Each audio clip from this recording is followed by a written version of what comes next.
So Byron Cole, being a native of New Orleans, growing up here in the Seventh Ward, I believe, correct? Yes, sir. All right. So, what are some of the craziest things that you've seen growing up here in the city? The craziest thing I've ever seen growing up in this city is the whole city trying to make me think my mama was crazy.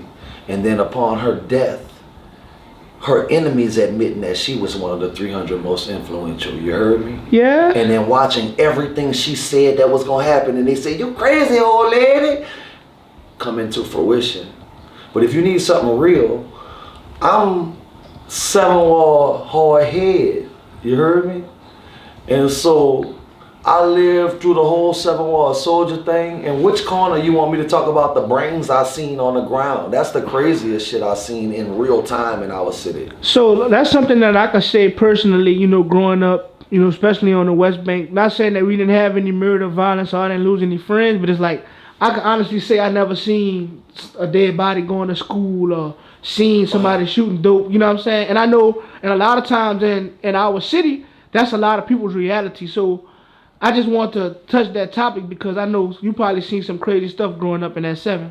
Oh, well, I'm going to tell you. So the 7th ward, second largest, or District D, second largest district in the city. 7th ward has a lot to do in terms of influence on crime in District D.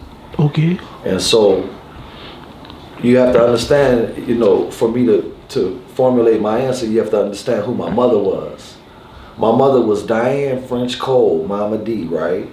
And so I was born, and as soon as I learned how to walk good, my mama was elected president of the NAACP. Oh, yeah? In a very heightened time of racial disparity and, all kinds of injustice, right? Not to mention the fact that she's an original Panther affiliate. And so, I grew up understanding that none of this was real and that it was all aesthetic and that I needed to stick to my roots. And so I say that because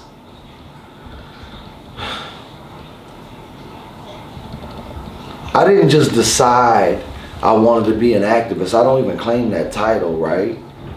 I was seeing conditions that were ill affecting me and my loved ones, and I saw a solution.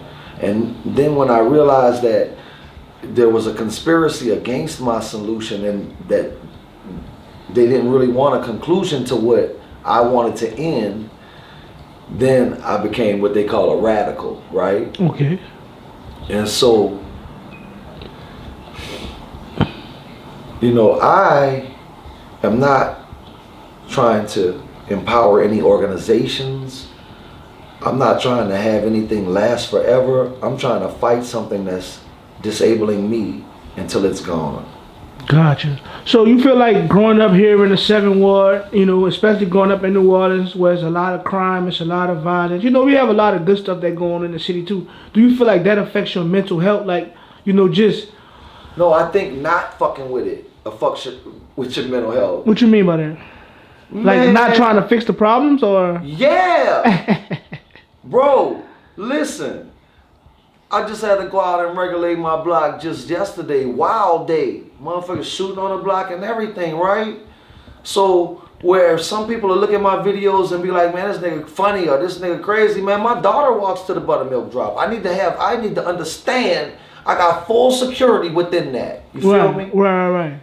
And so whatever, by any means necessary, you feel me? But right now I'm just making videos and policing my neighborhood. And when I say policing, let me tell you what I mean, man. You can't just do what the fuck you want to do. Right. Period. I don't give a fuck who you are. Now, I ain't no rat. My name ain't on no paperwork nowhere or nothing. But boy, let me find you out. You out here bad in some kind of way, and it's affecting anything that I love. You know what I'm saying? And that's getting handled for sure. Right. It's gotta be. Period. And so I start off with being responsible for my associations. Like, If you don't take care of your kids, I'm not gonna hang with you, Chuck. Right. Ain't gonna be no pictures with you or nothing. And if somebody come on this video when you post and say, man, B, you run a father's organization, he don't take care of his children, I'm gonna ask you what's up with that privately between me and you. And if that shit is substantiated, I'm not rocking with you. Gotcha. Well, I don't have no kids, so I'm out that race. Well, okay, well that's just one thing about it. Right. If you borrowed $10 from Sino because you said you needed some gas, and you know now when it's time to pay that man back and you don't want to give it to him, and you want me to look at that like that's between you and that man, I don't rock like that. Because I know if you do it to him, you'll do it to me. So I need to see everything fully transparent with integrity and reciprocity.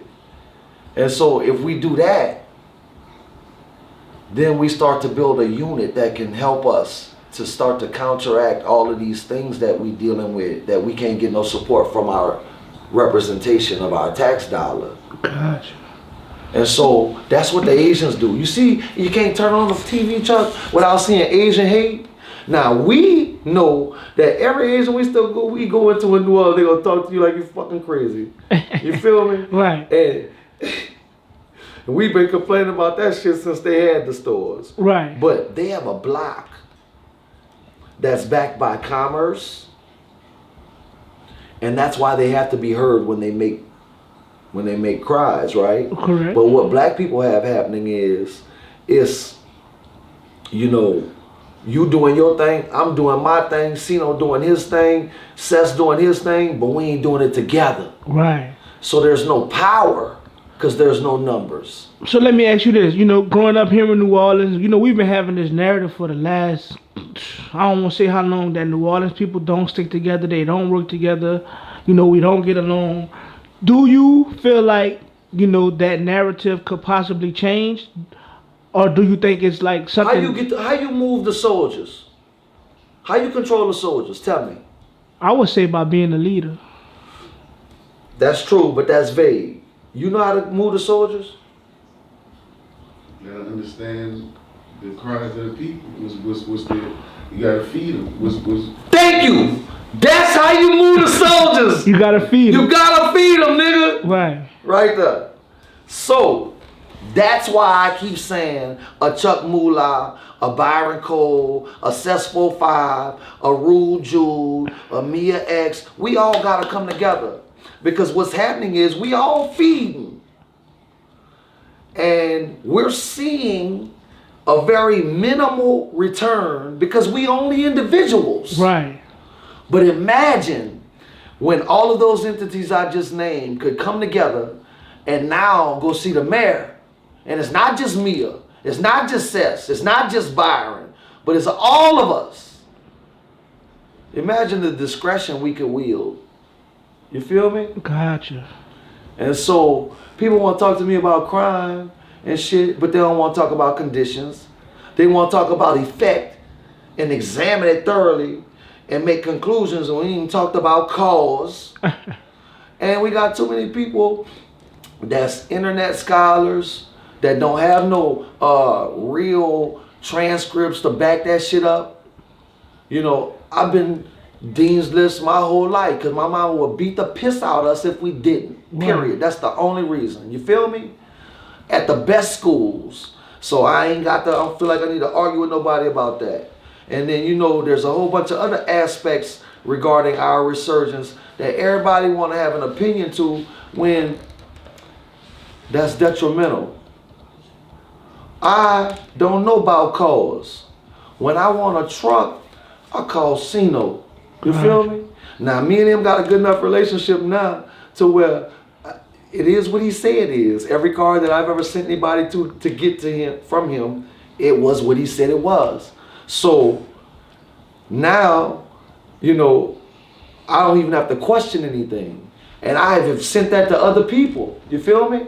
Extensions of myself in my community. And so when we start to take all of our resources and pool them and start having them dollars pass around amongst us, like all them other demographics do, we're not gonna have the crime. But we're gonna keep having problems because we ain't fucking with the conditions, man. We got the worst schools. We got our oppressors running them. We got them telling us what to do. We see double standards in the court, in the criminal justice system that we talk about all day on Facebook and Instagram. But when you try to get the people to understand that just 50 of us at that office on Monday when they open will make them back up off us, you feel me? Right.